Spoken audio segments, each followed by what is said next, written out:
Hey friends, welcome to the Permission to Be podcast. This is a very, very, very special episode, and I'm so excited to finally be bringing it to you. We welcome back to the podcast Dr. Robyn Henderson-Espinoza. This conversation is rich and deep, and oh, by the way, it is our first live podcast ever recorded here on Permission to Be.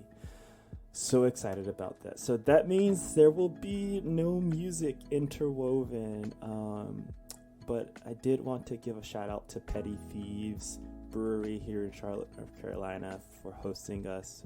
Our dear friend Ted, thank you so much. If you're ever in Charlotte, make sure you check out Petty Thieves.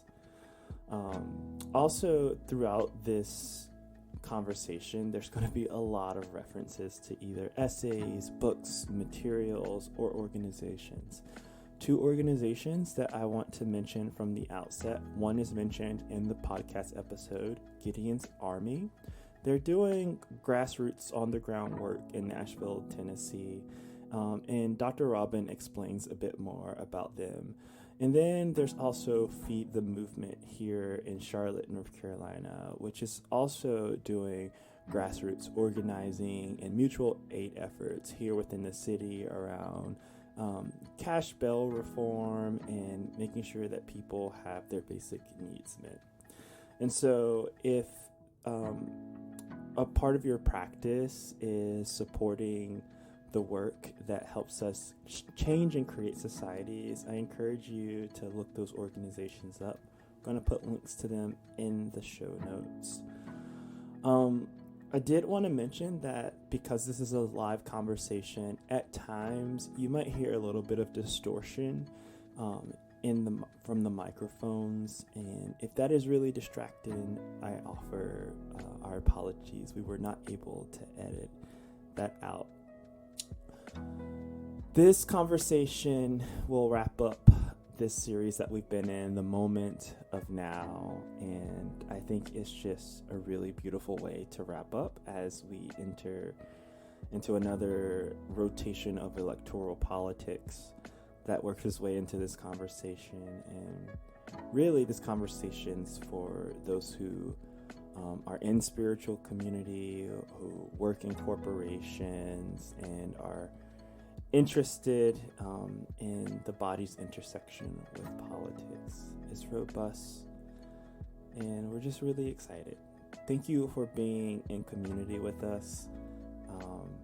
Can't believe we're on season 4. We're going to end out the year with some really beautiful conversations and launch into next year. And we're thinking about ways that we can connect with you. So, hope you enjoy.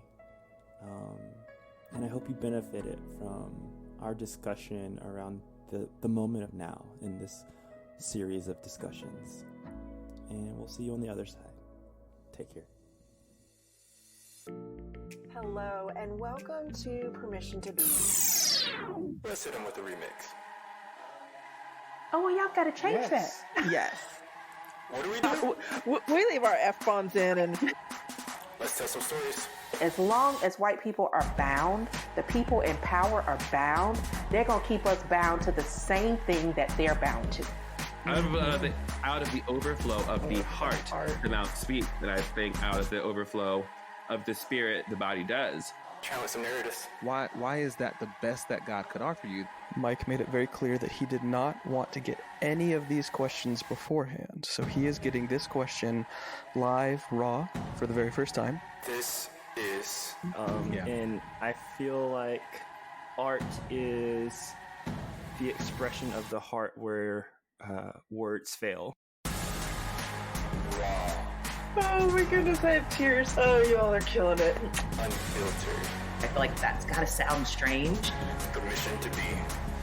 Actually, my literary agent, when we were talking about what book might I write, he was like, I mean, A Black Man with Hope is an interesting book.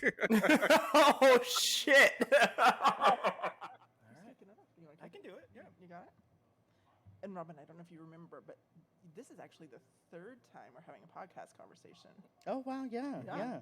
So you are the most frequent guest. Oh, frequent flyer miles. Yes. Extra beer. Yeah. Not the first time they've heard that. And there we have it. We should have waited until we were live for me to say that, because it would have been much better if we did that on. We can edit that in. Yes. Desmond, just hit go and we'll. Is it going, Desmond? No. Okay, go. Oh, okay. Well, there you go. Hello, friends. Welcome. It is Tommy here, and this is our first real live episode with an audience and people. Hello, people. Woo! Today this is a podcast collaboration with some dear friends. You already know Dr. Robyn Henderson-Espinoza, they, them, of the Activist Theology Project. We are accompanied today by Anna Golladay. Yes. Who is the engagement curator. Oh, She's the everything at the Activist Theology Project. I bring the beauty, she brings the brains. Nice. We do not have Olivia here today because Olivia's in Atlanta, but we do have Becka, your comrade. Break up with White Jesus. For those in the audience, you can't see, but I'm wearing Andre Henry's Break Up with White Jesus shirt, and right next to us happens to be a portrait of White Jesus. White Jesus, yes. Yeah. So earlier I took a picture with that portrait and flipped it off. So welcome. So this will be what it's going to be. It will post on Permission to Be's website, as well as Activist Theology Project, the beauty of collaborative efforts. And also, we have an audience mic for y'all. So at some point in the conversation, y'all can access questions and engage. So super excited. They're like, nah. Y'all, it's like 6, and they're like, no. As they pick up their beers and walk away. I'm actually excited that I can count the number of people in the audience because people overwhelm me. Yeah. And so I feel very excited that it's manageable. Absolutely. You know, the small intimacy, you know, so. And then lastly. Like the Amish say, small is all. Ooh. We need to get back to that. Yes. And then a big thank you to Ted, owner of Petty Thieves, for hosting us today. So, yeah. Well, we are here to talk about lots of things, but a big catalyst for this conversation, you just put a book into the world, Dr. Robyn. I birthed a book during the pandemic. Yeah. Pandemic baby. It's called Body Becoming, A Path to Our Liberation.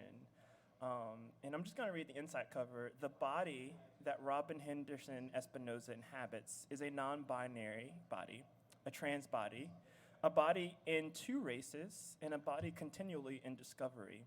Theirs is also a body on sojourn, invested in experience, body understanding, and engagement in and for human thriving. Henderson-Espinoza relates coming into a new body story, beginning with the deep emotional work of connecting the abstract intelligence of their mind, their brilliance, yes, with their body's intelligence, to explore the relationship between living and becoming, doing, and listening. So, super excited. This year, how we are coming into conversations is just kind of the grounding question of how are you coming into the space today? That's such a great question. Well, a couple things. I was just telling Anna earlier, we went to the Giddy Goat for coffee, which was really good coffee, and had an empanada, which was very good. And I was just telling Anna as we were walking to the car, I love early spring because it's not so fucking hot like August, and I'm not sweating profusely. So there's something about this particular season which, I don't know, it sort of invites me into my body before it gets so hot that can't be in my body because I'm sweating profusely. I also love IPAs, and they have a really good IPA here, the Andalusia. Yes, Ted. So thank you for that beer. It's amazing. I only drink IPAs, and not everyone can make an IPA. Okay, yeah. That's just the truth. Yeah. So I'm loving that the weather is amazing, and I'm loving that I have this tropical IPA, and so I am feeling really present. I just finished a book by Thich Nhat Hanh on presence, and so I've been trying to pay attention to, like, am I able to smile at the stoplight when I'm driving instead of being frustrated that I am hitting every stoplight? Oh, So yeah. I'm here, I'm present, I'm looking forward to this conversation, and I have this amazing IPA. Yes. Yes. What about you, Anna? Thanks for the invitation to answer. I will also share something that I told Dr. Robyn last night. I am a 7 on the Enneagram, and so I say no to nothing. And what that also then means for me is that life at home is extremely frenetic, and I actually like it that way.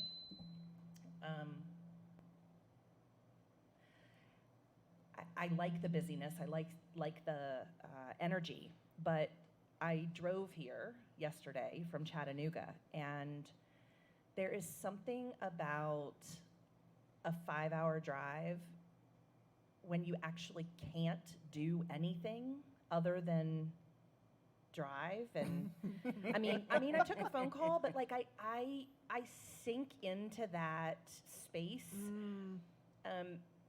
And I often offer to drive places instead of flying places because I find that like intentional break in my day to be really necessary, or break in my life really, not in my day, but it's a necessary like reset for me. Yeah. And so even as I woke up this morning and kind of find myself here, I have a lot on my plate, and yet none of that plate is not in front of me right now. And so I feel as if I'm like separated from the energy and the frenetic nature of life at this moment, which actually feels good for me as someone who doesn't always welcome that kind of like sinking into. Yeah. That's beautiful. Thank you so much for sharing. Tommy's giving me the side eye. Only because you're on my side.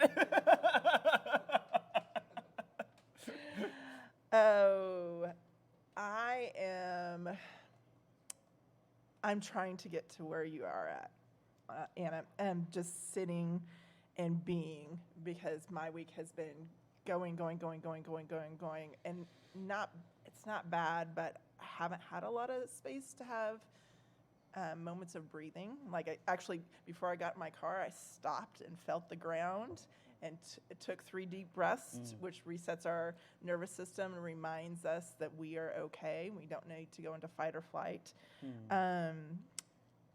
But I will say I am coming in and excited for this conversation because as I was listening to you, Robyn, read your book, an audible version, and I actually felt hopeful because coming out of the pandemic, we're not out of the pandemic, scrap that, that's very able-bodied to say that. But being in a pandemic, I feel like has sucked a lot of hope. And so the last 2 days I've been immersing myself in the wisdom that Robyn has so willingly shared. And it feels like, there's possibility. So I'm coming in feeling like there is a rope that I can hold to for some guidance. That's good. Let's see. I feel like I'm coming in a little all over the place, but I feel my grounding starting, the ground kind of rising to catch me. I think I woke up with the mentality, oh my gosh, I have to finish the book today. I have to finish your book today. And so I started my day in that direction, and I was like, I'm gonna like be listening and do my nails and just take this time for myself. And then my phone rang, and I'm a 2 on the Enneagram, and so it was my mom asking for some help out in the yard, and so it was really interesting. Like, I messed up my nails, and I was like, I'm gonna take it off, but then I was like, I'm gonna let this be a reminder to kind of ground me and call me back into my body today, because one, they're black and yellow. You can't see that right now, but there's also imperfections in them. So the black kind of is the somber part of me. The yellow is like the bright, bubbly part of me. But the imperfections just how I desire to show up, especially since our culture of white supremacy is so rooted in perfectionism. What does it look like to begin to embody a holy imperfection with the body? But then also more deeply, it was a call back to how am I giving myself the time that I agree to give myself. And so that's just going to be my meditative reminder today. And more currently, I am just really excited to be in the presence of your bodies and your energies. And so, yeah. For our permission to be audience, they know Dr. Robyn a little bit, but Anna, would you like to take some space and kind of introduce yourself? Sure. Hi, friends. I am Reverend Anna Golladay. My pronouns are she, her, and as you heard earlier, I drove in from Chattanooga, Tennessee. I reside there with my partner of almost 25 years, and he's my favorite white guy. He is. It's a true story. And my amazing pit bull, Ruthie Bader, who is the love of my life, and she wields that gavel like she rules the house. She knows it. She knows it. And I am a United Methodist pastor in the tradition of John Wesley. I am also, in addition to my faith and theology background, I'm a trained designer and marketer.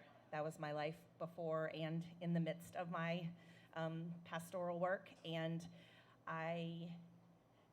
probably the most exciting thing about me is that I have this amazing little snarky t-shirt shop that sells all kinds of queer positive and supremacy smashing t-shirts. They're amazing.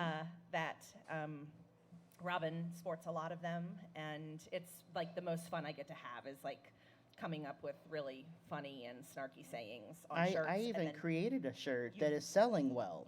It is. Let's don't forget that. I don't. What does it say? You don't ever let I me wish a forget Karen would. It's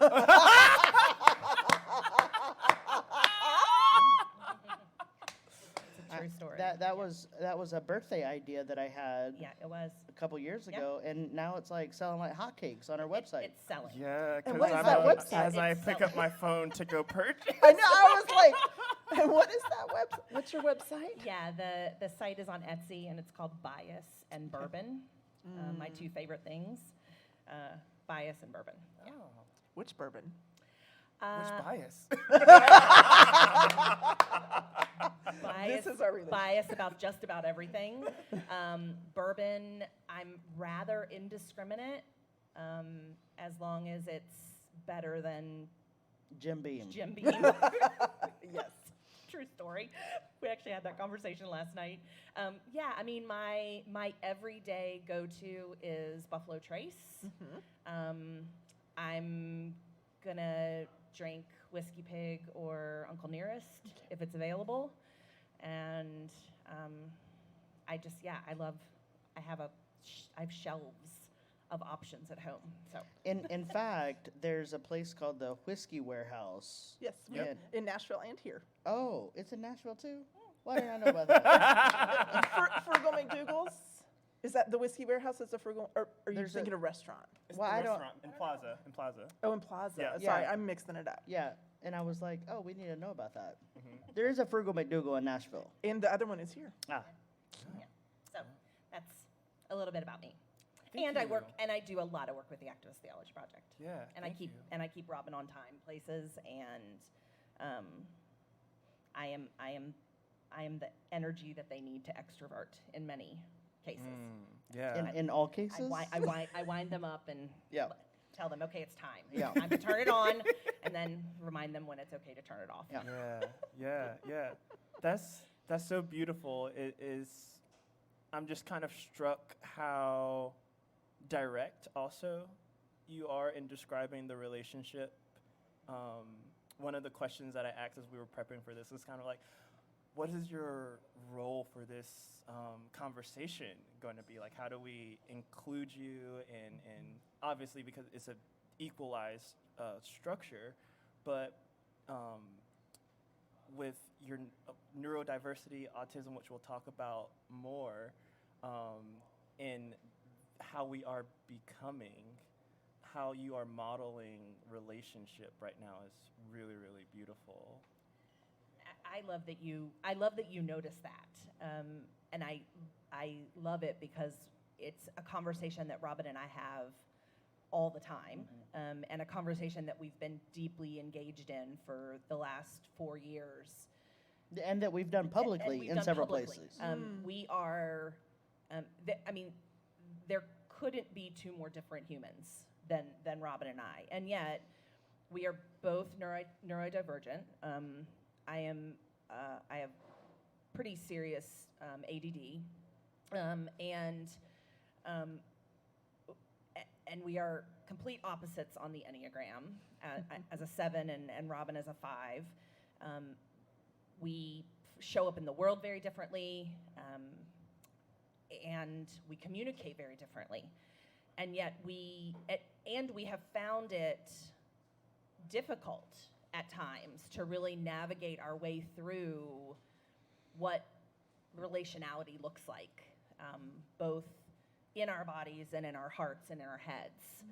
And so thank you for noticing that, because I think it affirms, I think, a lot of the work that we've been doing, both publicly and in our personal, but yeah, it's nice that you see that. Well, and I don't know if we want to go there right now, but thinking about myself as a Latinx, as a trans person, as a queer person, I'm not trying to collect white people to work with, and yet part of my vocational life is working deeply with white folks. And Anna is one of the people with whom I get to chart some of this work, and some of the work gets lived out in real time in our conversations, and then we're like, oh, I think the world needs to know about this, which is why we have public conversations around the importance of bridging with radical difference and what it means to compost white body supremacy and how to actually build relationships with difference. And like every book event that I'm doing is in collaboration, and so it didn't make sense to me to come to Charlotte and be on your podcast alone or do something at Watershed alone. What was really important to me is chart a conversation in community. And if the book does something good in the world, great, I want it to. But what I really want people to experience is we deeply need relationship right now. We are connection deprived. Yes. And with, I kind of believe years ago the Fourth World War started with the rise of capitalism, neoliberalism, and hyper-individualism. And so we are really battling how to even navigate relationships. And I've said this on our podcast, and maybe even I said it on your podcast when I was on last year, but we really don't know how to be human with one another again. Yeah. And part of that is because how accelerated disembodiment has become, and how we privilege transactions over generative relationalities. And so race is a part of that, class is a part of that, ableism is a part of that. So we've got to figure out together, Anna and I, how do we chart generative relationships, and then how do we execute that in the world in a way that can be internalized and embodied and lived out. So good. So you said a lot there that I kind of want to maybe let's journey to and kind of talk about why Permission to Be exists, why Activist Theology Project exists. But maybe let's kind of pull back and define some terms, create some common language, common understanding. What does it mean to be disembodied? Anna, do you want to start? That's a hard no. So I'm really public about this in the book that in 2015 I showed up to my therapist, who I continue to see, and I said I want to have a relationship with my body. And I had felt, I had lived a long life in academia, and I went, college, seminary, PhD, all sort of at the same time, start to finish. And I had learned very well how to be a thinking machine and how to devote time to thinking, and very little time to considering my body or the importance of my body or that my body has wisdom. And so I walked into my therapist's office and said, I'd like to have a relationship with my body. And I when I was younger, my mother, who is a brown caramely hue, had asked me, does anyone ever make fun of you for the color of your skin? So I knew that I was different from her, but I didn't have the language for race or racism or how melanin deficient people are often in a process of disembodiment until much later. And so I have been on, a 7-year journey of trying to get into my body. And I'm still very much at the cusp of that, but, very much learning to listen to my body. But, I would say if we're looking for a definition for disembodiment, I would just simply say a tangible disconnection from one's felt sense. I mean, I think I described disembodiment a few moments ago. Yeah. When I used the phrase body, mind, heart. Just the simple fact that we assign characteristics and processes to those 3 silos affirm the disembodiment that we have within ourselves. Because and even in the church, we, talk most recently, last week about the resurrection, and we assign definitions to body and definitions to spirit. And those definitions are different. Yes. And in most cases, spirit transcends and is higher than body. And yet, and that's what disembodiment and supremacy culture tells us. Our disembodied selves affirm in us the notion that a broken heart is a brokenness that we feel in our heart and our head, and that a broken foot is a brokenness that we feel in our body and in our head. And that a stroke is a brokenness that we feel in our head and our body. And yet all 3 of those things are so radically intertwined, and we silo them and assign priority to body, mind, heart, or body, mind, spirit in ways that create this hierarchy and this assumption of priority, it in and of itself affirms our disembodiment. And it is because of that we allow ourselves to not feel deeply within our literal bones what heartbreak does to us, or feel deeply within our hearts what an illness or what a broken bone does to us. I mean, those things, we have done that to ourselves. Yes. And so, I mean, for me, that is that is how I would define or describe disembodiment and my own disembodiment to others. Yeah. I'm just noticing for like our culture, like I think that disembodiment it's the water we swim in, because our culture, our imperialistic culture, our white supremacist culture doesn't want us to feel, because when we start to feel things, we start to notice that maybe some things are off or amiss. So is learning to give, what I'm hearing is the embodiment then would be learning to listen to how our bodies are responding internally into the things, the stimulus around us. Yeah, I think the integration of our being, of our literal beingness, and acknowledging how all of those things work in conjunction to both be in relationality with others, but also to feel both the joy and the pain that the world brings upon us are critical. I don't know how we can not get there if we see hope for the world.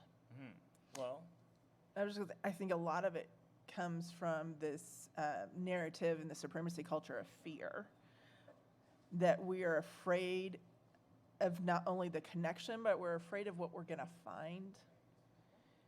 And we're afraid that that's going to be too much. And for so many of us, life already feels too much. And so that fear, we hold on to that fear like it's going to save us instead of seeing the damage it's doing. Robyn, how were you able to come to the point that you felt safe to go into that place of desiring to become embodied? I remember distinctly, I was waiting for the bus in Denver to go somewhere, and I was verbally accosted by someone having a mental health crisis. And I was, in my dissertation process, so I obviously was writing a lot, but this person, he, bless his heart, he was struggling, but he said a lot of things at me, and I thought for a moment, gosh, if I don't figure out a way to have a relationship with my body, it very well could be, this could be my experience. And I'm not trying to be funny. Like, I think that when you say this could be your experience, are you saying it could be in the reverse? Yeah. Okay. Yeah. I mean, I think that experiences of things like paranoia or disassociation or psychosis is very much just beneath the surface. There's, and I write about this, just being a survivor of childhood sexual abuse. There's my body has absorbed so much trauma and abuse that it's gonna come out somewhere. Yeah.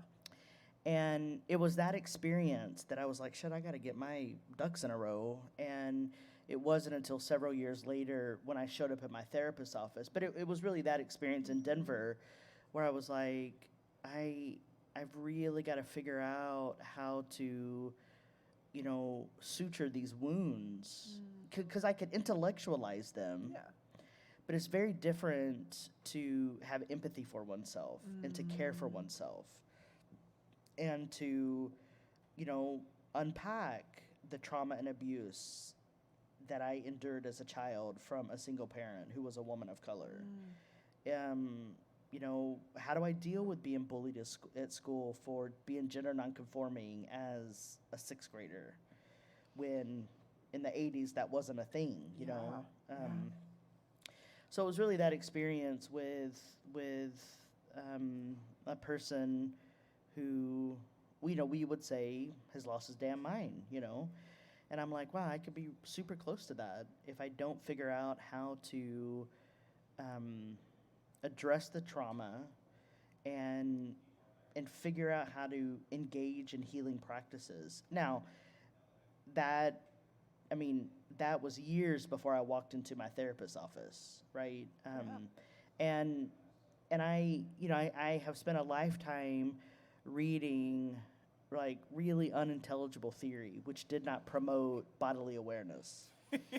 So all to say, I had a lot to unhinge from and unwind from, and my therapist, God bless her, you know, I'm sure that she's like, you know, fuck my entire life, this is taking so slow, but she's been really gentle with me to help me. I mean, sometimes we just breathe together.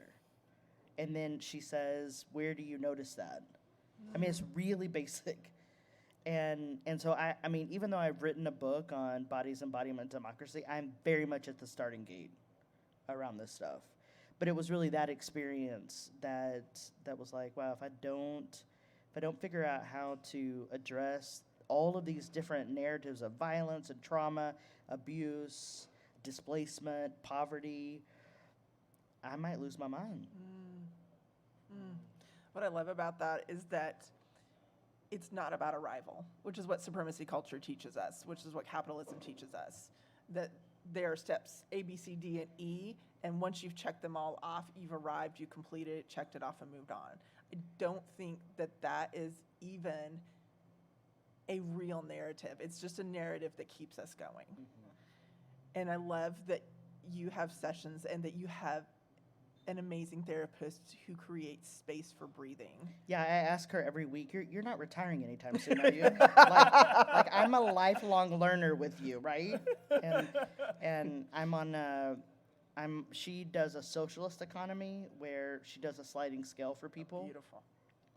And I am very much on the lower end of the sliding scale, you know, and I just, you know, like, every so often I kind of check in. I'm like, you're not going away, are you? And I still can't pay your full fee, and is that okay? And she's like, yeah, this is why I have people who can pay my full fee so I can see you. I'm like, oh, thank God. Thank God for the rich white men who go to you. Rich white men who still believe in therapy. Right, yeah. So if I can, I'm just noticing some things here. One, having gone through parts of the book, one, how you've ordered it, what you're describing sounds like a rupture that was kind of not necessarily a breaking point, but there was some disruption that happened in that encounter that you were like, oh, okay, there's an awareness that I am not in my body the way that I want to be, and me not being in my body the way I want to be is going to cause me to be in relationship with others in a way that I don't want to be. So is rupture necessary on this journey, on this process? Like, why is embodiment even important? why do we need to have these noticings or this awareness? Anna? You can even talk about our ruptures. I'm going to. Okay. She's going to spill the tea. Here it comes. I mean, I think, I will start by saying I am conditioned as a well-intentioned white woman. Same. That has been my conditioning for the entirety of my life. And I, too, am a survivor of sexual violence. I'm also the daughter of a human who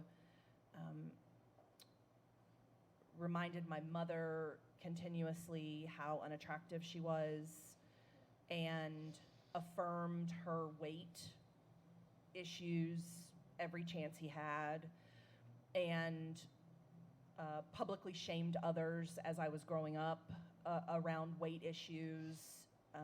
And so I kind of moved into my 20s and my 30s as someone who was not only dealing with and trying to find my way through what supremacy culture had done to me, looking back now, but also really having a lot of self-loathe for myself, my body type, my weight, my, anything that was the antithesis of what my biofather deemed good. Yeah. And so as I disentangled myself from the shame associated with that, which, therapy is really great at, I still didn't understand, like I was able to intellectualize the message, like a change in messaging in my head and an affirmation of my worth and an affirmation of my beauty and all of those things. And I wasn't able to actually understand how my mind needed to tell my body that. And so I had done all of this, work around, shame and my own self-hatred. And Robyn and I had a conversation. Several things had happened, and we had ended up having a conversation that resulted in me being extremely emotional around kind of where we had ended up, and Robyn being curious as to why that was my response. And I said, I am afraid of being discarded. I don't want my inability to grow as fast as what I feel as if you are wanting will result in me being left aside. Like, I want to do this work with you, and I want to do this work with activist theology, and my fear of conflict and my fear of being less than and my shame over not being able to do this as well as I feel like I'm being asked to do this is bringing up all of that crap. Yep. And they said two things to me. They said, first, like, we're in relationship. Discarding is not an option. Mm-hmm. Like, I can be, I'm paraphrasing, but I can be as frustrated with you and this work as I need to be, but I am not letting you go anywhere. And the second thing they said to me was, and you've got to fucking stop doing this with just your head. Mm-hmm. You've got to start doing this with your body. You've got to start figuring out how embodiment and how your inability to recognize your own embodiment and the embodiment of others in this work is limiting you from being able to get to where I would like to see you get. And again, those are paraphrases, but I mean, that was the resulting conversation. And that was my rupture. That was the point where I had dabbled in, somatic practice from a standpoint of, Robyn's partner is trained in somatics and had, led us in a lot of beautiful ways, but it was very like arm's length for me. Yeah. And I had a reckoning of they're right. Like I can't. I was either going to. So for many years, my trauma came out of like the pores of my body. Yeah. Because I either showed off what I thought was willing, was worthy of being shown off, or I like curled in for things that weren't worthy of being shown off. And I was finding that my trauma was now leaking out of all parts of me. Because you couldn't stop. I couldn't. It wasn't just simply like a vessel, like a literal skin thing, a body thing. Yeah. And that was rupture for me. And so yes, there is a point, I think, that we all will come to, of where we have to recognize that disconnect is creating significant barriers to the work that we need to be doing. And also, I think that our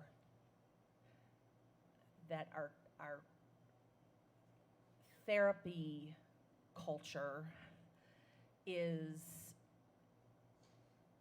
doing a great disservice to many of us, in that there are real finite ways as to how there's a perspective of how healing happens. Yes. And in almost every instance, that healing does not include the body for most therapists. Yeah.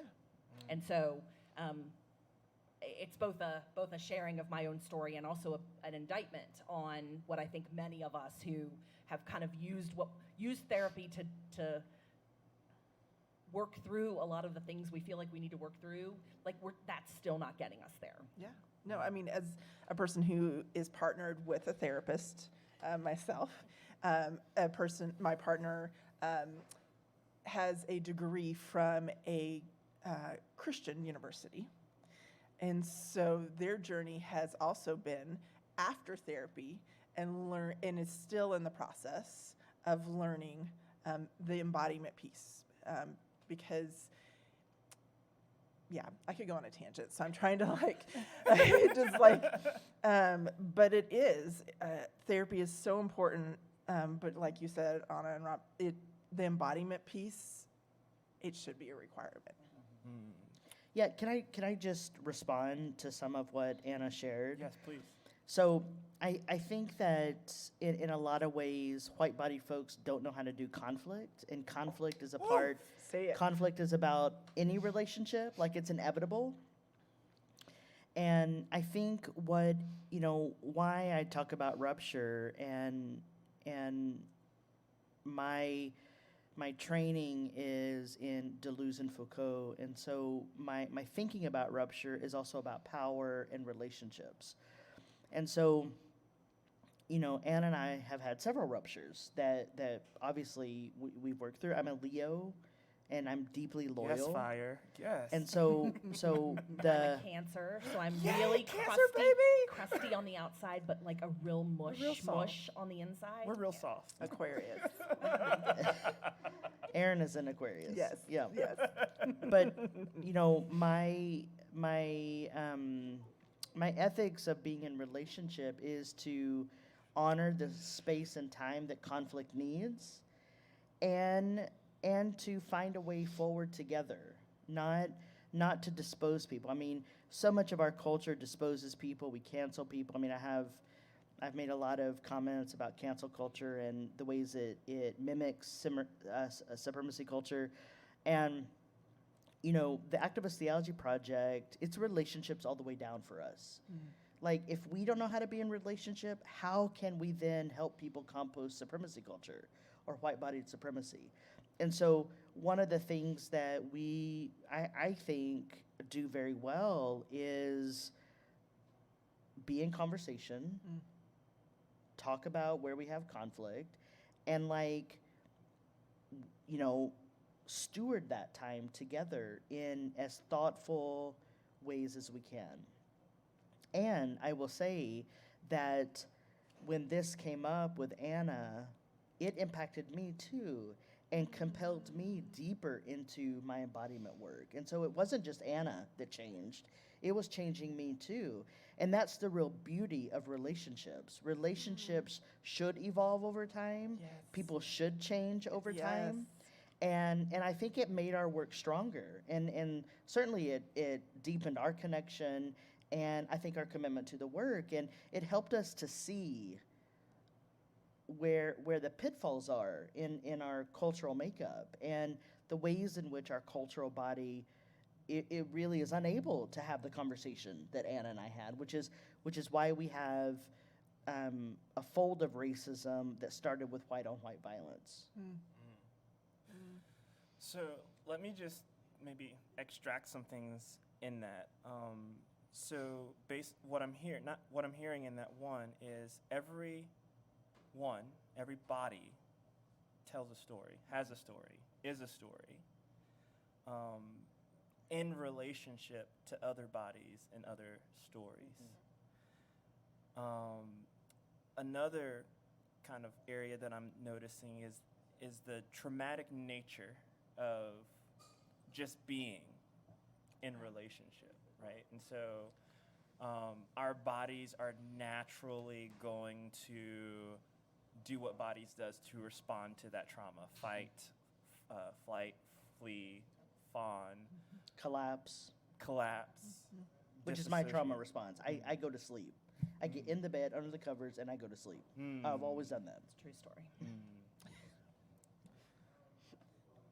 And it's when we're not able to reconcile the relationship that, are we saying that this rupture becomes problematic, unprocessed pain, unprocessed trauma, which leads to what we might experience as individual oppression, but also collective oppression, right? Because we haven't even got to right now we're just kind of talking about the individual space, but we kind of alluded to it. It affected you too. So what we experience as individuals has a collective effect as well. So are those?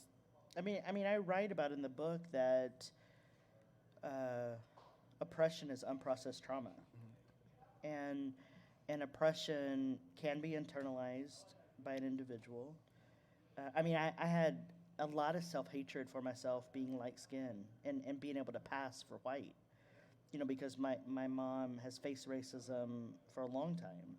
And so I had a lot of internalized oppression around that and self-hatred. And so, yeah, I would say that unprocessed trauma is oppression, and that can occur individually and almost always occurs collectively, as we can see in our culture. Yeah, and I would just add that I think it goes even farther than us as human-bodied people. All of us, every ounce of this creation is cellular on a level that interacts both through energy and through the exchange of energy, with one another. And so it is through the individual unprocessed trauma and disembodiment of humans that creation is affected. and is dying before our eyes.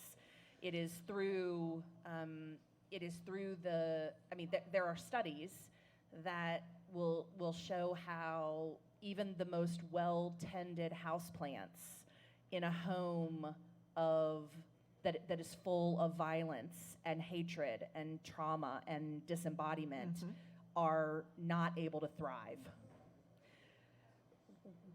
You know, there's a collective like. I mean, wow. Yeah, I mean,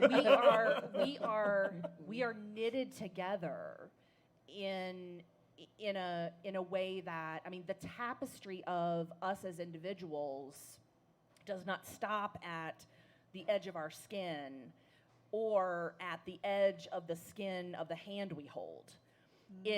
That tapestry extends into the universe and into the grass that we walk on and into the animals that coalesce around us and into the plants that are in the ground that we nurture or don't. I mean, all of that is interrelated and interconnected. And so when we are unprocessed in our disembodiment and the work of moving trauma from oppression into liberation, we aren't the only ones that are suffering. Yeah. And it's often really easy to, as we are wont to do, just remind ourselves how it's about us and not about one another, not just about one another, but about the collective, the entire collective. Well, our culture encourages us not to. Right. Like, because our culture would literally not thrive if we knew that connection. So let's start to extend this, I guess, into that political conversation. And relationships are political. You talk a bit about politics and body becoming. Maybe help orient us around how we currently understand politics and maybe a vision of what you're calling us into. Yeah, I mean, I think that, this is not new information. We have distorted the term politics and political in many respects. Polis is a Greek word which talks about how we organize bodies. So I always say all theology is ethics, and every ethical practice is political, because every practice where we grocery shop, where we buy our coffee, it organizes bodies through things like social capital and other things. So when I am talking about our politics in the world, I am primarily talking about how do we organize our bodies? How do we organize our individual bodies, our interpersonal bodies, and our collective bodies? This can extend to democracy or the democratic body. What does it mean to have a democratic body? What even is a definition of democracy? And we have accepted a political practice of what functionally is a republic, which means the people don't have power. The power resides at the top in the government. And I am all about, the Zapatistas have inspired me for a long time. And the Zapatistas, which is the army in Chiapas who fought to help the indigenous people of Chiapas retain their sovereignty. And so I am very interested in power starting with the people versus being in an power consolidated in an institution like the federal government. That harms people, essentially, and that shapes people's bodies. I mean, just look at some of our legislation coming down. And it also impacts our world, our planet. And so I want us to not only talk about how to get into our bodies, but I also want us to be able to talk about how do we cultivate community? And how can communities embody a kind of power that can shape and shift our world? Because we are in desperate need of what I say another possible world. we will not survive ourselves if we don't figure that piece out. Agree. And yet we continue to, and like no shade, but we continue to encourage Black and brown people to run for office, but that system is a broken system. Yes. Yes. Yes. And so I feel and I don't deal with electoral politics. I mean, people all the time, they're texting me, will you give? And I have to say, this is not where my passion is, and I don't think this system is working. And so I'm much more interested in on-the-ground work. I'm much more interested in, like, the Activist Theology Project has a reparations fund, and about twice a year we give to local communities doing work on the ground. And one of the people that we give to is Gideon's Army, which is a Nashville-based education organization for particularly Black people living in North Nashville, which is historically Black and has been gentrified and is in the process of being gentrified. So it's displacing people. It's also a place where a lot of gang activity emerges. And so Gideon's Army does a lot of education for Black folks, young Black folks, helping young Black folks not join gangs, helping them remain in school. And so I'm much more interested in giving power to the people, helping people have agency, rather than investing in, and again, no shade, but I would rather invest in community over a Black or brown person running for politics, which will then just become complicit in the system. And you know, like, I don't know what the outcome of that will be, because that system is so flawed. Yeah. So that's so good. That's so good. And I love the no shade part, because I think is that a nod to, like, this work of restructuring society happens in multiple. Yeah, I mean, I've always believed it takes a diversity of tactics, you know, and I mean, people criticize me all the time for continuing to read people like Augustine and St. John the Cross, and, you know, and I'm like, well, they are our siblings in this great cosmos. We can learn from them. They are not our bosses, but we can learn from them. And, you know, everybody's like, well, just throw that trash out. And I'm like, well, I'm happy to read it and critique it. Yeah. And also, how does, you know, we suffer from historical amnesia in this country. I mean, say what? There's no historical memory in this country at all. And so I love history, and I love looking at the threads of power in history, and so that is why I continue to read everything that has come before this present moment, because it has shaped this present moment, and it shows up in our legislation. And so, you know, why is purity culture why has it been weaponized against people? Well, let's read Augustine, and let's see how that philosophy has been imported and then weaponized against people. So, but I'm weird and a bit of a nerd, and yeah, part of the reason that I continue to allow Robyn to keep reading that is so that I don't fucking have to. I mean, like, that's just not something that I'm interested in, but I love that they are, and also, like, I can't. I can't. So this is the Tommy version of what I'm hearing. A disembodied presence is a disconnected presence. Mm-hmm. And so when we are disconnected from ourselves, we're disconnected from each other. Mm-hmm. And when we're disconnected from each other, we're disconnected from the ways that we've arranged ourselves and society as well. And so this process of reconnecting with ourselves helps us to reconnect with others, helps us to reconnect, acknowledge the ways we've structured society, but then in that awareness, be able to begin to shift and change. Right. Yeah. Yeah, I mean, I think we can't find ways to navigate this collective hope for liberation without kind of working through kind of that process that you just illustrated. It should not be lost on any of us that those of us that feel the pull of need from someone on a street corner with a sign are people who have been in relationship at one point or another in their lives with someone who has held a sign on a street corner.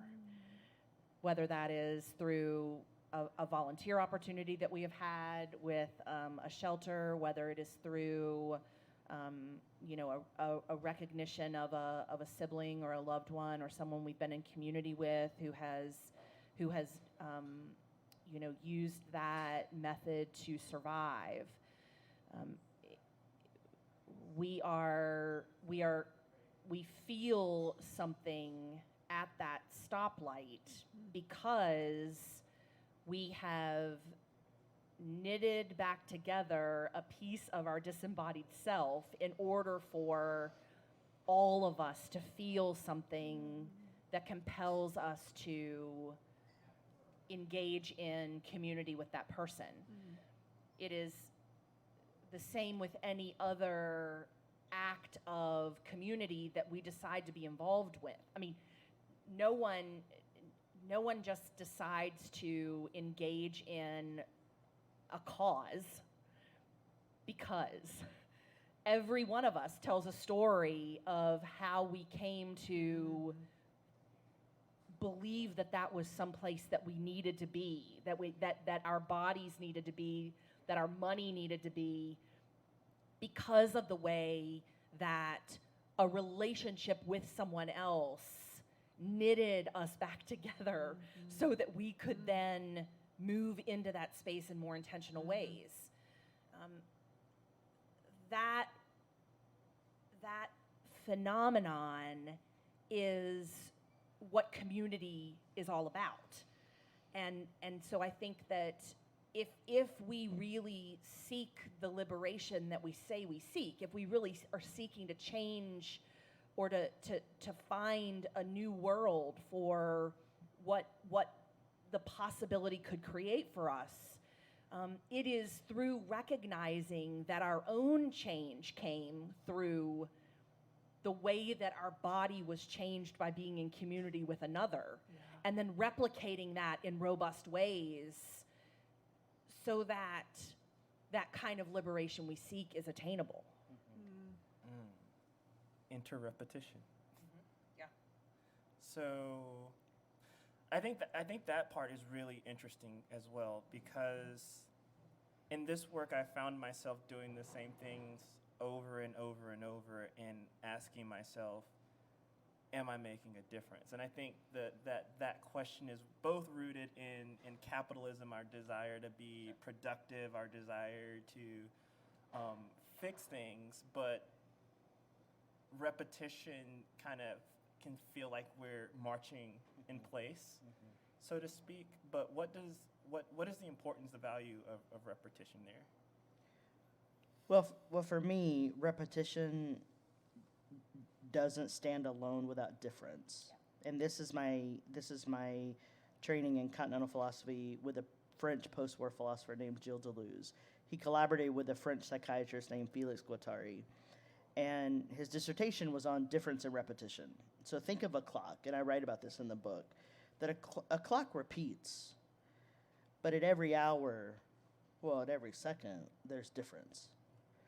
And so I think that's really important for how we do relationship, that the repetition of being in relationship, the repetition,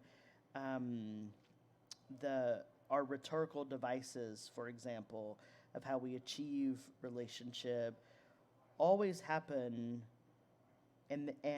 in sort of concert with difference. And I think that, difference is that thing without a norm. We think about difference being this is different than that. But that is actually not difference. And so when we really lean into the politics of radical difference, really organizing around difference, we have to eradicate norms and values that perpetuate supremacy. And so when we do that, we get turned on to a completely different sort of orientation to relationship. It's why I can be in relationship with sex workers and drug users and folks who have been discarded by society. Everyone needs community. Everyone needs belonging. Everyone needs connection. But we have these norms and values in place that actually impact our politics, how we organize bodies, which is why there's so much on the underside.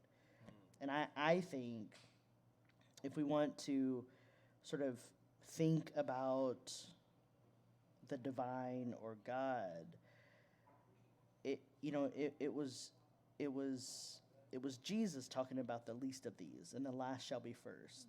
And if that doesn't change our practices in the world, if we don't look to the underside or the bleeding periphery, we might be selling a theology that is death-bringing. Yeah, and the church is great at that. Yes. I mean, we are historically well-intentioned people who use who have a preferential bend toward missionology and salvation. And neither of those things foster community. Nope. Neither one of those things extend community in ways that are generative and facilitate a growth that removes power from the table. And so, I mean, the church is as complicit in this as any other organization, because we share these tropes of common table and everyone is welcome and all means all, and but we're still the ones that are setting the table and inviting people to come in. I mean, there is still ownership over the table. Yes. And if we are to, really kind of be in that kind of relationality, what Robyn often describes as en conjunto, the togetherness, not just the relationship with barrier, but the togetherness that, again, kind of weaves us and interknits us together. Changes us. The power piece is not only eliminated, but in many ways has to be offered and extended to shift to those on the underside. Yes. And that we're not inviting them to the table from a scarcity model. Right. We're inviting them to the table of abundance, and also to change that language that it doesn't coincide with definitions of capitalism. Right. Or salvation. Yes. Ooh. Yes. Well, on that note, I mean, that took like a not just a left-hand turn, but like a U-turn. Yeah. Like I don't know where we are now in the city, but. No, but I think that's good.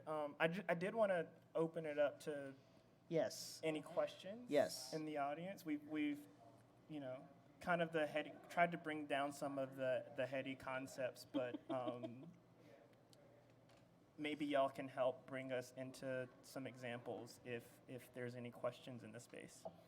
And I'm going to use the restroom. Tommy runs away. Not really.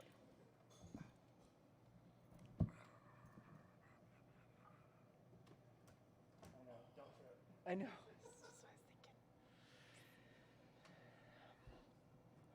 thinking. Any question is okay about anything. It doesn't have to be what we talked about necessarily.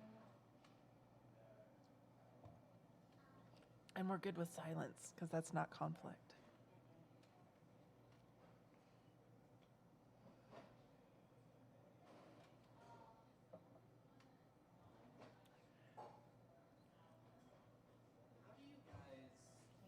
Can you use the mic? So as we think about kind of the diversity of tactics, right? To figure out kind of who is questioning in proper faith, who is just trying to stay at the head of the table, so to speak, right? So, for instance, Pastor, you're part of the church that's going through its own little conflict right now, right? To help see that oppressors themselves need freedom. I'm speaking for myself specifically, right? But there are those that are trying to lead others into the fray instead of those that maybe are kind of caught in the fray. And the tactics to help those people may look unique in each circumstance, if this idea makes any sense at all. Yeah, can you expand a little? Can you either offer an example or just expand a little bit about like a tactic that you're curious about, or just a story or something that like knits that together? Us that work in, say, a corporate space, the conversation with, say, a CEO is going to look a lot different than with an employee who might agree with the CEO, but I can ask certain questions to that employee that may bring them along, whereas I can't ask the CEO, so do you know how you are oppressed by this company? If that question makes sense.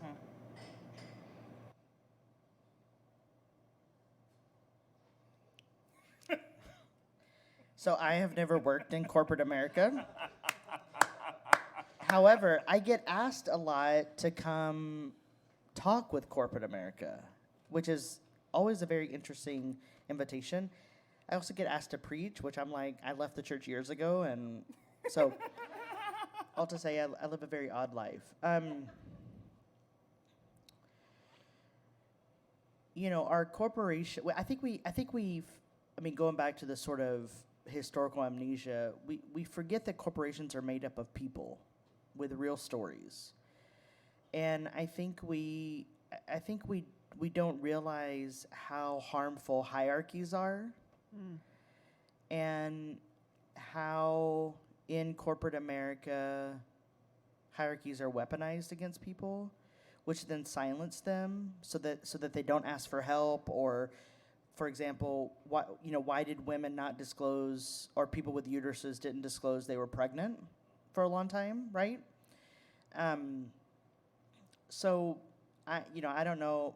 My goal in life is not to change corporate America, but I am curious how our corporations can be invested in relationship over hierarchies that only privilege transactions for relationships. And so how do we, I don't think, you can have caucus groups in a corporation, but how do you actually facilitate relationship in corporations? And I think there needs to be some kind of discipline or practice around imagination. I don't think institutions are bad inherently. I'm not on that side of the argument. I don't know that we will ever burn down things. I mean, I do think we should close prisons because I don't think they're useful. But when it comes to sort of institutional life, I mean, even the family is a kind of institution. And so how do we actually create generative institutions? That is my question. And if we can do that on a small scale with our families, can we extrapolate and do that on a large scale and build in community? You know, Activist Theology Project, we're a team of 4, but on any given team call, we may have 30 opinions on one thing. And what's been really important to me is, even though it was sort of my idea and let's launch this thing, what's really important to me is for people to have agency. And I think in corporate America, you're punching a time clock, you don't have agency, and therefore there's no imagination. And so I wonder, how can our institutional lives, and this goes for the church too, right? The people who have agency are the decision makers. Mm-hmm. And that oftentimes gets us into trouble and actually doesn't foster community. I mean, a prime example is, and people ask me all the time, why don't you just do a talk there? Why do you insist on being in conversation? And I'm like, because I think that's more relational. Even tomorrow, is today Saturday? Yeah, even tomorrow for church, I didn't want to be a talking head. I wanted to be in conversation and do a dialogical sermon. And that is about my pedagogical practice. And so I think in institutional life, what is our pedagogy? What are we teaching people? What is our orientation around pedagogy? What are our values around teaching and learning? Is the CEO a learner just as much as a teacher? Or is the CEO just a teacher? And if so, that then shows up in how people are either agents or not agents. But that's just sort of off the cuff, my thinking. Well, thank you for going first, because it allowed me to formulate my answer. I worked 20 years in corporate America and also have pastored congregations. And so I have a perspective that is actually really tough on both, I think. I think my response to a question around a diversity of tactics really relies on those in power having the awareness of the ways in which they need to divest from their work and their role in order to then open up space for other work to happen. And I think that work that can take shape in a multitude of ways. In a corporate setting, that divestment might be in the form of,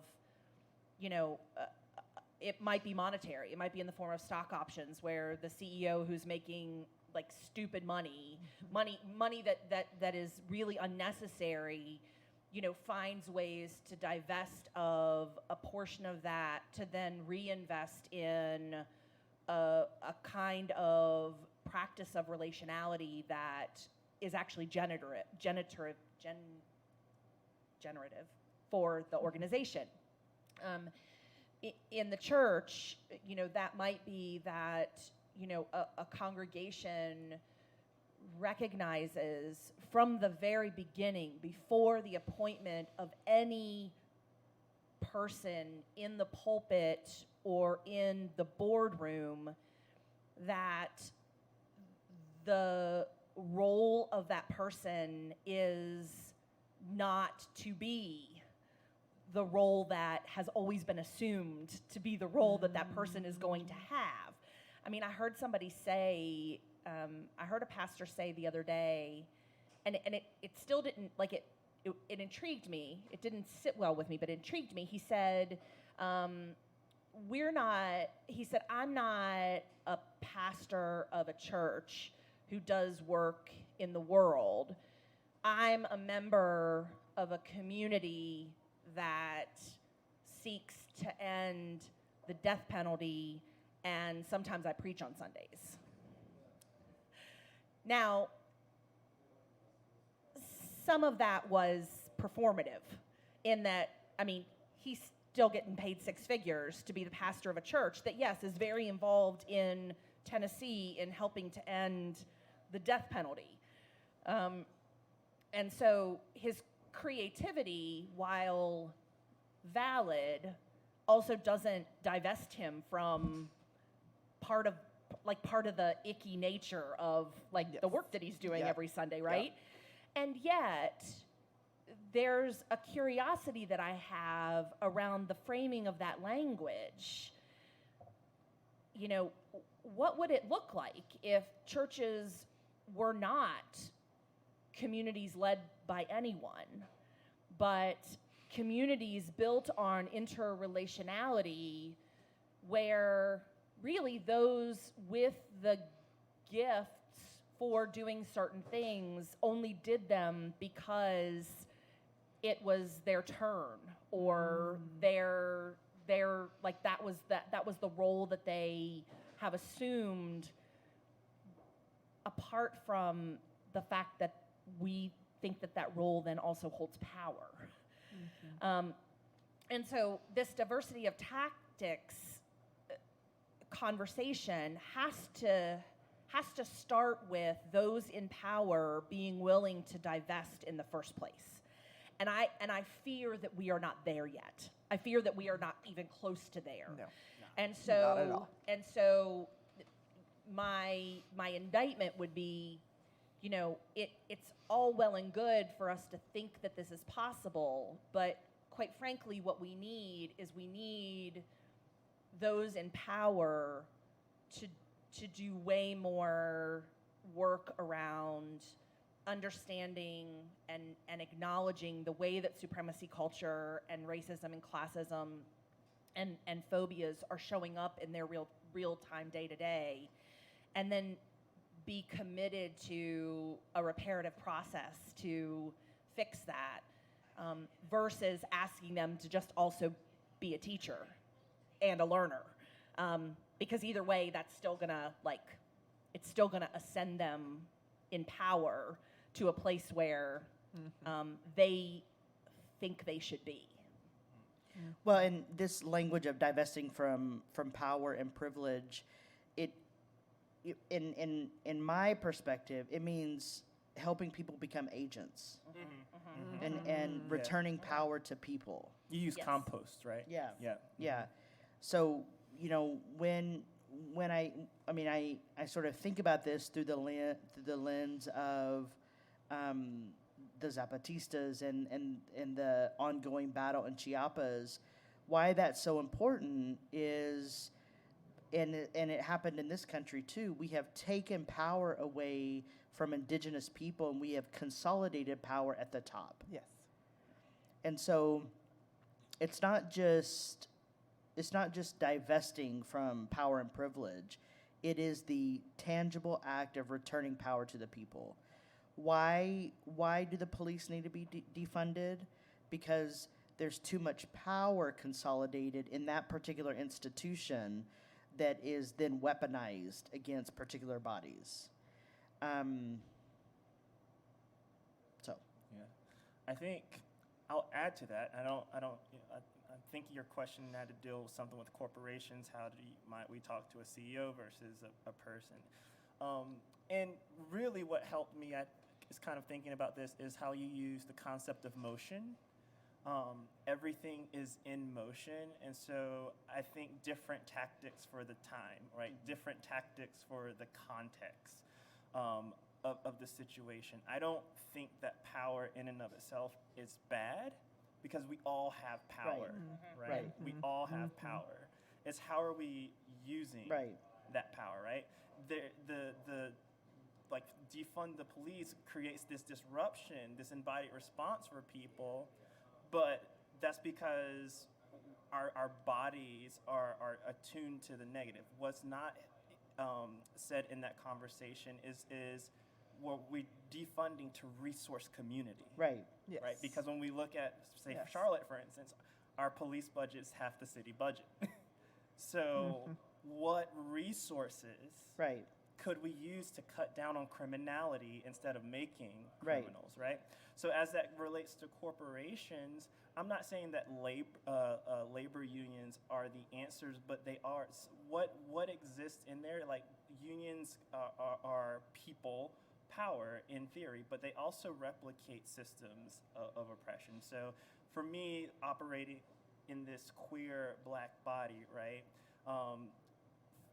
I have to move from what are the things that empower me. And so when I'm coaching or consulting with corporations, I'm usually asking that question: how can you empower yourselves? How are you relating to one another? Like you know, the boss can only do if you do. You have agency to say no. Like, how can we be disruptive? Because a company's not going to fire all of their staff. It's just not. It's just not, right? So it's how do we begin to shift the mentality of, oh, we actually do have power here. But then also from a CEO or a C-level suite perspective, we have to recognize the ways in which we've restructured our corporations to emulate the first system in this country of human labor, slavery. Yes. Right? And that's a really, really uncomfortable conversation. But it like the strands are traceable. If the end goal is going to be profit, like how do we transition corporations' end goal from being I can make as much profit as I want to actually I want everybody in this company to be flourishing, down from the janitor to the CEO. Right? I think those aren't, that looks different for each institution because each institution is on a different part of that journey. Or each institute, maybe that means the institution needs to die because the way that they're in relationship to the environment is killing the earth, right? So there's a lot, I think it's layered. There's questions there, and so, but we can't take it outside of the context of the day and that everything's always in motion, so there's no one-size-fits-all answer there. Right. Well, you all kind of said it all. But the one thing I just kept thinking about when you all were talking, in addition to all this, and I've worked in corporate America a little bit, but I think it still comes back to the embodiment of how can we embody being okay with conflict when we're talking to, for lack of better terminology, superiors. How can we sit with that piece? How can we practice teaching our bodies that when we have conflict or disagreement or we're pushing back a little bit, to not go into fight or flight? Because that's what we're trained to do. Everything runs smoothly if we all follow the piper down the road. And learning that our voice, even if not received, is still worthy. And so it's just, there's a big embodiment practice, even in corporate America, which personally feels very disembodied, and one that I actually have a little PTSD from. But I think part of it for me, if I look back, is to see that I was so scared of being in conflict or speaking some of my truth that I caused harm in the relationship, and I caused the relationship not to move forward. And speaking your truth sometimes costs you. And so another thing is we have to sit within our bodies. What are we willing to let it cost us? Which goes back to that point, Robyn, of that was so impactful for me, that you were afraid of being thrown away, discarded in the relationship. And our practices, when we think, kind of the whole, even the notion of right to work or work to right state or whatever, right? It's embodied in policy to throw people away if they're not doing what we want them to do. How do we start to shift that, right? How do we start to know we're in relationship together and recognize that just because we need space apart doesn't mean that we're out of relationship. Right. Right. Was that helpful? Good. Any other questions? Okay, so in relation to kind of what he said, right? So in relation to what he said, how would you guys respond to that in regards to the military, in particular women in the military or in federal positions? Because I find that a lot of times, in order for a woman to be heard, they have to become, quote unquote, disruptive. Now, how can a woman be heard without being disruptive or aggressive?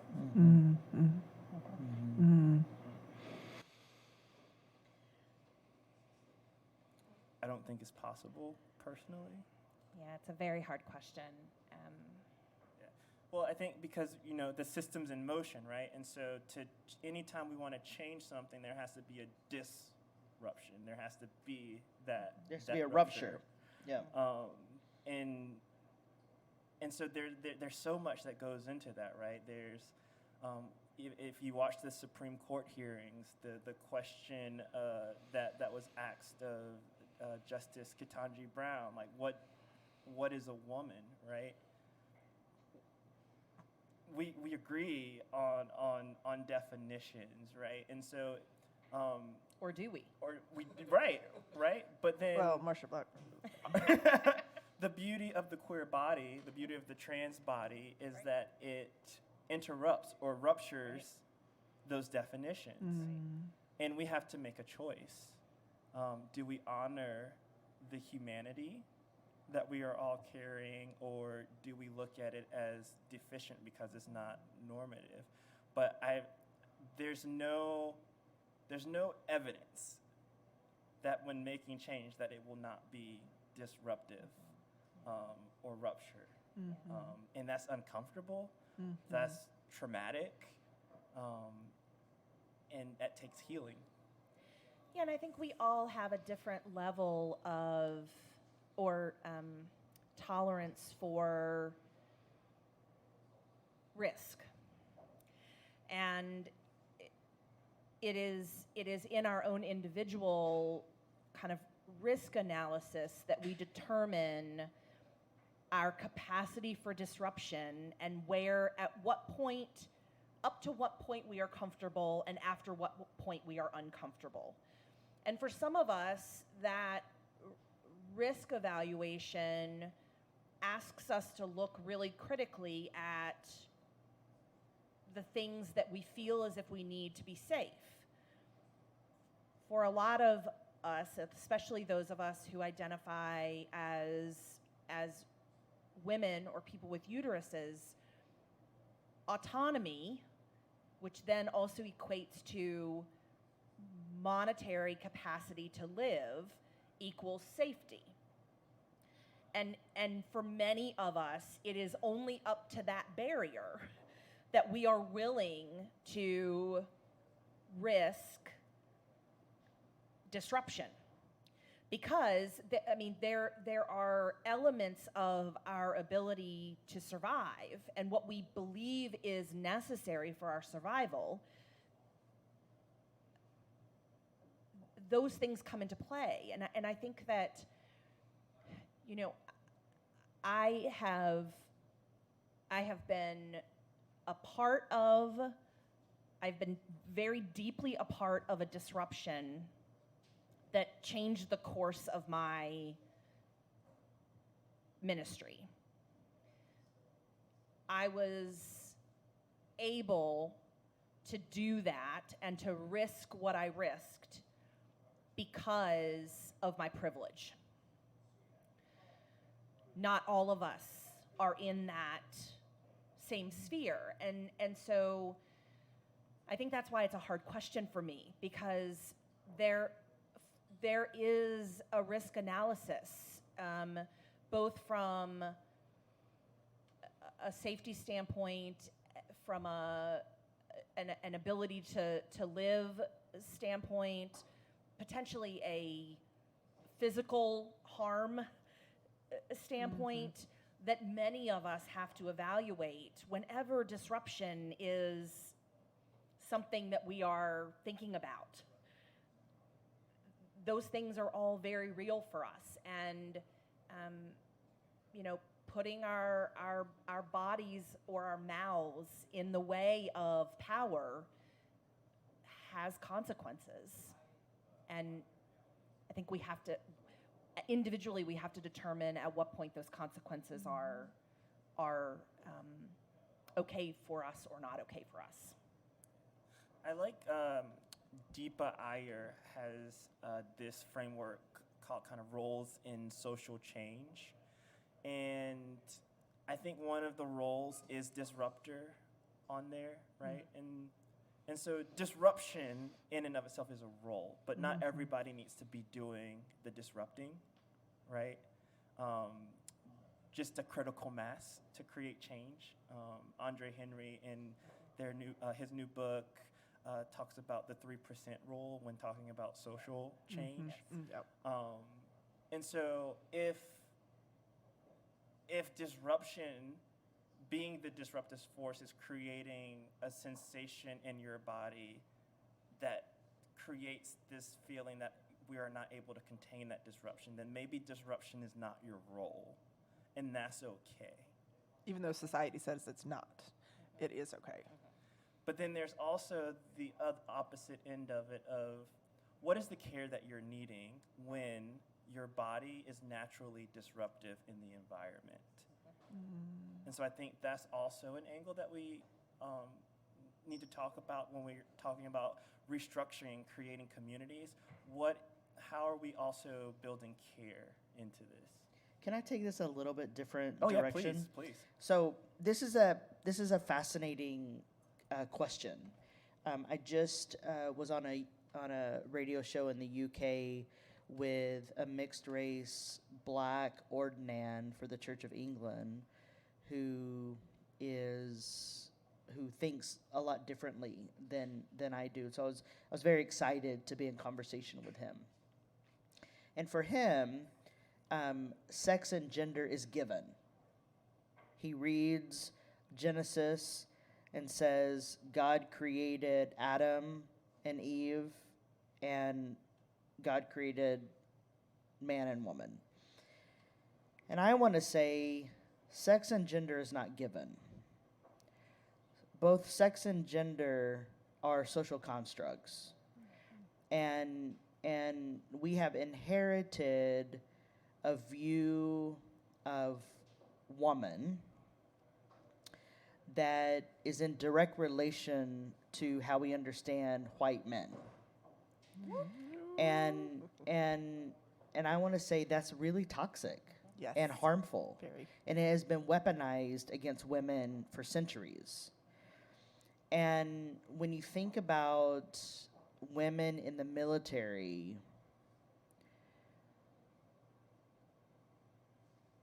women in that sense are expected to perform as a white man. And I think that then what happens is that women internalize patriarchy and sexism and perform from that place, and which creates a lot of disassociation and a lot of disembodiment. And I think only folks who are carefully able to untease that are they able to get to a place of healing. I wish that we didn't have a military. I wish that things weren't militarized. I wish that our police wasn't militarized. But I do think that we have to think really critically about how are we using these categories of woman, categories of man, because they're power relations. And woman and man are impacted by the ways in which power shows up in the world. And that's also not new. Judith Butler wrote a book in the 90s about this called Gender Trouble. So if we are not thinking, when we talk about sex and gender, if we are not also already talking about power and how power shows up, then we actually may be harming people. Yeah. I'm glad you took it there. Yeah. Thank you for that question. Mm-hmm. So let's kind of close our circle, so to speak. Thank you for having us. Thank you so much. Thank you for coming. I know we were supposed to kind of talk about Permission to Be and the Activist Theology Project, but I think for those here listening, for those listening online, you're getting to witness. Permission to Be is about being who you are. Yes. In a space, but also having space to question, to shift that being. It is permission to not just be, but to become. Because we're all on that journey. We're all in motion. What would you add to that? Just a little bit. The permission to be is about being in community. It's about permission to be who you are and who you are to become within a communal space. Because I feel like if we have permission to be who we are, if we know that we're not going to be thrown away, then the dynamics and the possibilities of connection are endless. I love that. Love that. Yeah, and the Activist Theology Project is a little different than the Activist Theology Podcast.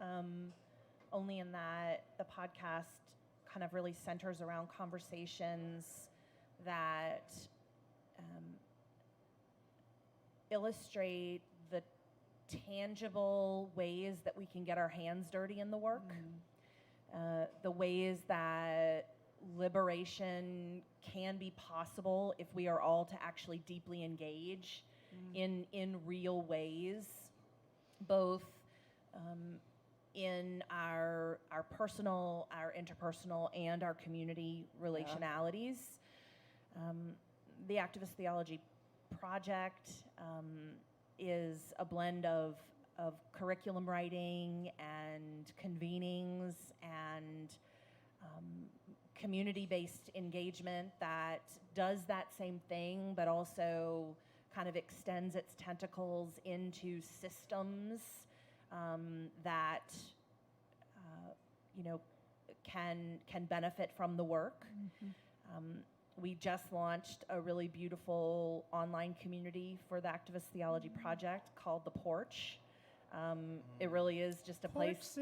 Porch sitting. It's just a place where we're gathering and offering channels for conversation and asking questions, and we'll be offering some coursework there. Folks want to engage in really specific kind of topical based work, but yeah, I think that we really want for our spaces to not just encourage us to critically analyze what is happening in the world and the ways in which the body politic and the theological body are intertwined, but also how we actually put our physical bodies into the work in real and tangible ways, and how that might look. I'm glad to be back with y'all. Oh, such a joy. Thank you so Yes, much. thank you so much. Thank you. Thank you, audience. Thank you, everybody, for coming out. Yeah. Thanks. Thank you. Yo, that was our show. Thanks for listening to Permission to Be. Thank you to our guests. So if you want more information, head on over to permissiontobepodcast.com to check out the show notes, get some more information on our guests that we post over there. Don't forget to subscribe, leave a review, leave a rating. If there's somebody that you want to see on this podcast telling their story, we also want to hear from you. So make sure to connect with us on Facebook and Instagram, Permission to Be Podcast, and we'll see you soon.